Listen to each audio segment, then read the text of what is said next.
for 75 countries, including Brazil, Iran, Russia, Somalia, and Fiji. The State Department ramped up efforts in recent months, including this month, to restrict migration, especially from countries President Donald Trump has deemed a threat to national security.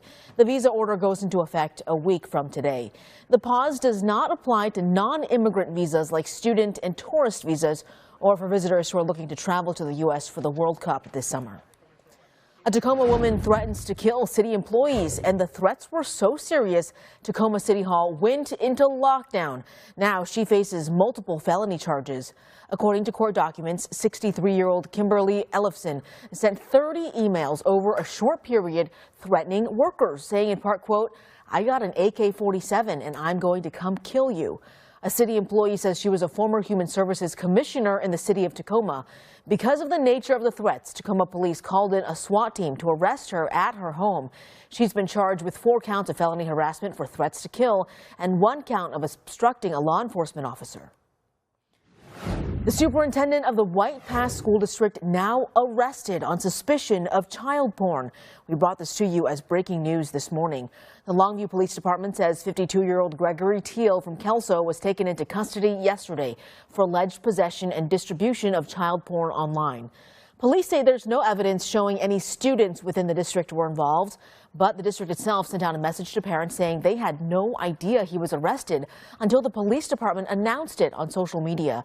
The district claims it still has not been contacted by law enforcement, saying, quote, "We are in the same position of all of you who are reading this. We do not have details and we have little information. We want answers, too." Since then, Teal has been placed on administrative leave. The district took away his access to the building and is reassuring parents he no longer has access to their children. Is your Starbucks coffee bag lying about what's inside? That's the accusation from a new class action lawsuit against the Seattle-based coffee giant. The Starbucks coffee you get at the grocery store has a label on it that says, quote, "Committed to 100% ethical coffee sourcing." Well, the lawsuit says that's misleading. It cites investigations into unsafe working conditions, wage theft, and child labor across Brazil, Guatemala, China, and Mexico. The lawsuit also focuses on Starbucks decaffeinated coffee products, including decaf house blend beans. According to the lawsuit, independent testing detected chemicals like benzene and methylene chloride, which are used for cleaning. The group who filed the lawsuit includes a woman from Ferndale in Whatcom County. They want Starbucks barred from marketing the coffee as ethically sourced. A company spokesperson told Kiro News Radio that while they take these allegations seriously, the claims are inaccurate. Last month, history came to us in the form of historic flooding. Our state's flood plan taking center stage at the governor's first State of the State address yesterday. We brought this live to you during the noon hour yesterday.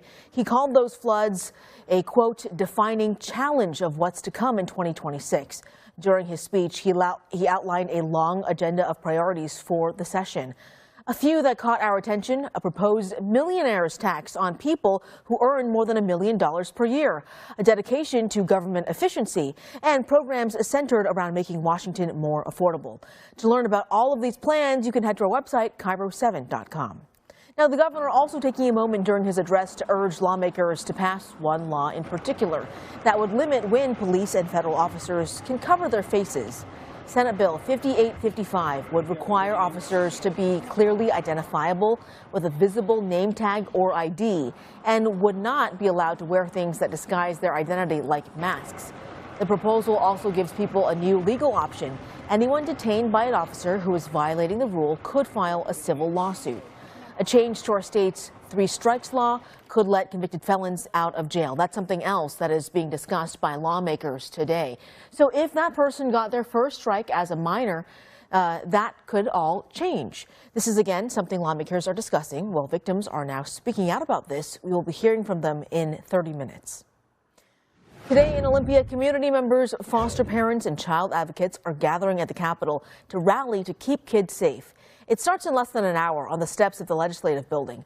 Organizers want Washington lawmakers to make child safety the top priority this legislative session. They're looking for stronger protections for children, including making illegal drug use in the home a criteria for child removal. They also want more funding for social workers to increase staffing for DCYF. $40 to $50 million.